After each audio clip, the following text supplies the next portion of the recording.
أعوذ بالله من الشيطان الرجيم. بسم الله الرحمن الرحيم.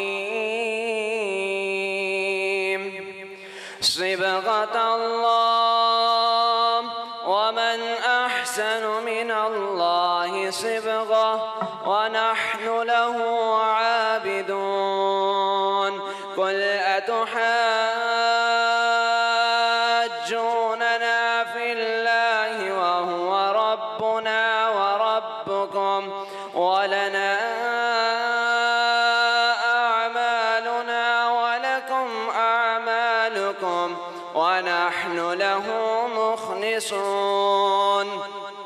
أم تقولون إن إبراهيم وإسماعيل